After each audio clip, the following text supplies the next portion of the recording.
The Indian IT sector has been a remarkable success story, transforming our economy and placing it on the global map. From humble beginnings, it has grown into a dominant force, contributing significantly to our GDP, our service exports, and employment. Now, given this backdrop, it's hardly surprising that the Indian IT sector is a hotspot for investors. However, the NIFTY IT index, which tracks the performance of Indian IT companies, hasn't been performing well. So, what's behind this underperformance? We'll delve into this issue and we'll also examine how the leading IT companies have fared in the fourth quarter. I'll highlight the key aspects you as an investor should focus on to better understand where these companies are headed and how they might impact your investment decisions. Let's begin. You're watching Informed Investor, initiated by Research and Ranking.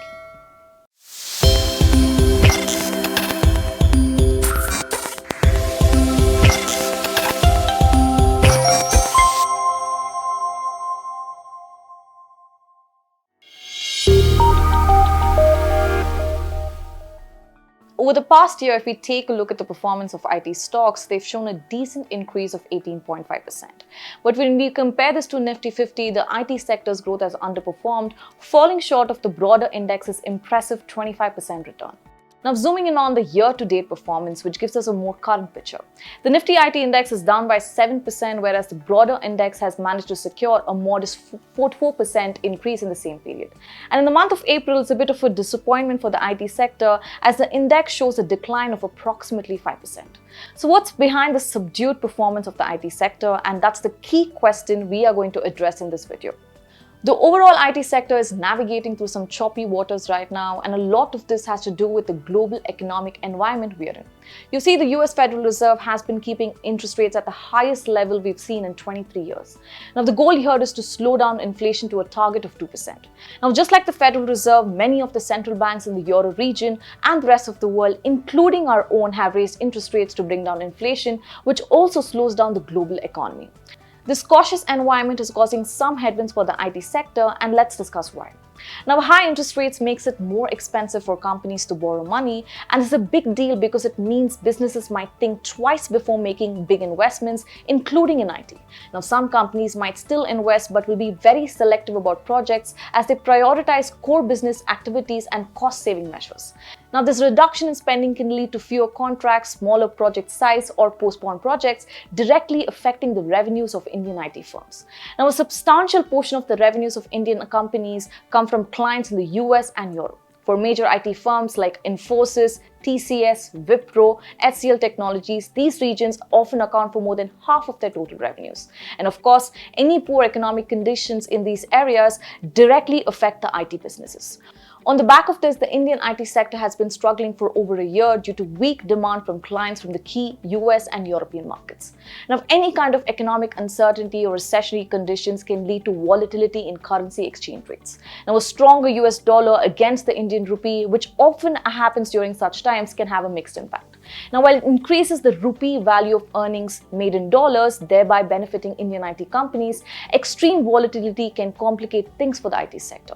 Now, all of these fears can dampen investor sentiment, and for Indian IT stocks, this can lead to decreased stock prices as investors pull back from equity market due to anticipation of reduced earnings and slower growth in the sector. Now, so this is how higher interest rates impact IT businesses. Now, let's dive into the recent Q4 results from some of the top players in the IT sector and analyze how they performed. Now, TCS reported a 3.4% year-over-year growth in revenues, reaching 612 billion rupees for the March quarter. Now, what's notable here is that their focus on artificial intelligence and cloud computing acted as strong drivers for their performance. Now, moving on to Infosys. They reported revenues of 379 billion rupees in the final quarter of fiscal year 24. Although there was a slight 2.3% quarterly contraction, there was a still 1.4% year-over-year growth. Now, Wipro, on the other hand, faced some difficulties with revenues of 221 billion rupees, marking a more significant 4.2% year-over-year drop. Now, this was primarily due to spending cuts by clients, particularly impacting their discretionary spend. Now, for HCL in the fourth quarter of fiscal year 24, revenues increased 7.1% to 285 billion rupees compared to 266 billion rupees reported in the same period last year.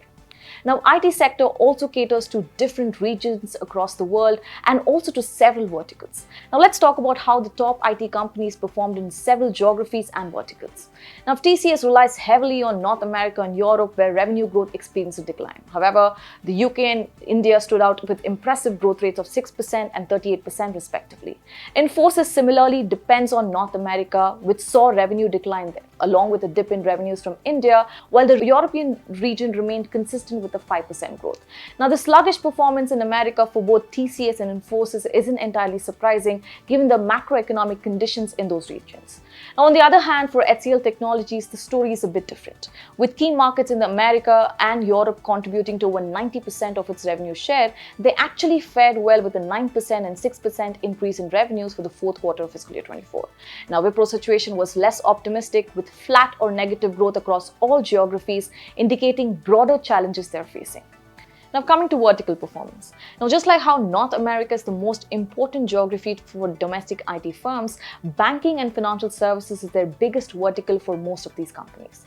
Now, starting with Infosys, there were some disappointments in their key verticals of banking and financial services and retails, which contribute significantly to their revenues. However, HCL Technologies painted a different picture, experiencing strong growth in both financial services and retail. HCL also saw impressive double-digit growth rates in the telecommunications and media sector.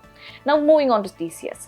Their vertical growth was robust in manufacturing, but sectors like BFSI, communications, and technology remained under stress. As for Wipro, weakness was seen across all verticals except for healthcare. Now, let's talk about operating margin. Operating margin is a key financial metric that gives us a glimpse into a company's profitability and efficiency. It tells us how much profit a company is making from its core business operations, and higher the number, the better. So when we say TCS showed a strong operational performance with a margin expansion of 100 basis points to 26% in quarter 4, what we mean is that TCS managed to increase its profitability from its core business activities. Now, for Infosys, although their operating margin declined by 40 basis points to 20.1% in quarter 4, their full year operating margin remained within the guidance band of 20 to 22%. On the other hand, HCL saw a more significant sequential decrease in margins, down by 220 basis points. Meanwhile, Wipro's operating margin increased to 15.9% for the quarter. One of the most encouraging trends we observed in the Q4 results was the resilience of companies' deal wins despite uncertain macroeconomic conditions. Now, Tata Consultancy Services achieved its highest ever deal wins, totaling $13.2 billion, marking an impressive 32% increase year over year. Similarly, Infosys saw robust order inflows amounting to $4.5 billion, which remained a standout feature in an otherwise mixed earnings report. For Wipro, the total bookings stood at $3.6 billion, and HCL Technologies, on the other hand, won 21 new deals with a total contract value of $2.3 billion. Now, for some time now, we saw high attrition rates across IT companies. This trend stems from the ongoing demand for technology talent with digital skills, which has consistently outpaced available supply, leading to increased labor costs and heightened competitions for skilled professionals. Now, most Indian IT service companies had reported attrition rate exceeding 20%. However, attrition rates have moderated now, and while they still face some talent retention challenges, their attrition rates have come down to over 12%. Now, let's break down the management perspectives of some key players in the IT sector. Now, starting with TCS. Their management has expressed confidence despite facing challenges with their discretionary projects. They're optimistic about surpassing the revenue growth seen in fiscal year 24 during fiscal year 25, thanks to significant deal wins. Additionally, they see potential for growth driven by advancements in AI, Internet of Things, and cloud technologies, particularly the potential of generative AI to sustain tech spending. Now, Infosys management highlighted that the macroeconomic effects of stubborn inflation and higher interest rates are leading to cautious spending, and they've guided a moderate fiscal year 25 revenue growth between 1 to 3%. HCL Tech projects a revenue growth of 3 to 5% overall in fiscal year 25, and they anticipate a weaker than usual quarter 1 in the upcoming fiscal year.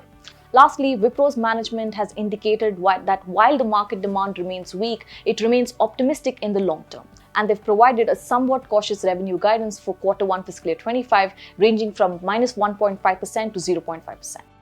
To summarize, in terms of earnings performance in quarter 4, TCS has really stood out with its resilient performance across the board.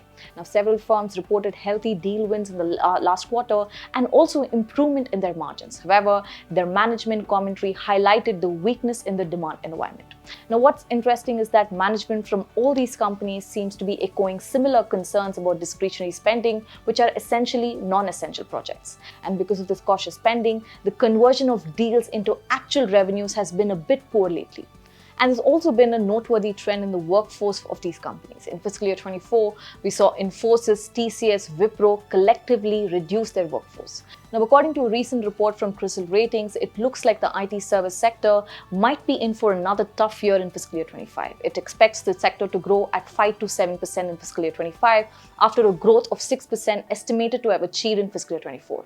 Now, this is largely due to the ongoing global economic challenges which are keeping technology spending in key markets like the US and the Europe quite modest. Now, let's take a moment to analyze the current situation in the IT sector with a clear perspective. While there may be some challenges ahead, it's important to recognize the industry's ability to bounce back from challenges. Now, looking forward, there are several key factors we need to keep a close eye on. Firstly, there's a lot of hope about US central banks cutting interest rates, but inflation in the US rose to 3.5% in March from 3.2% in February, above the central bank's target of 2%.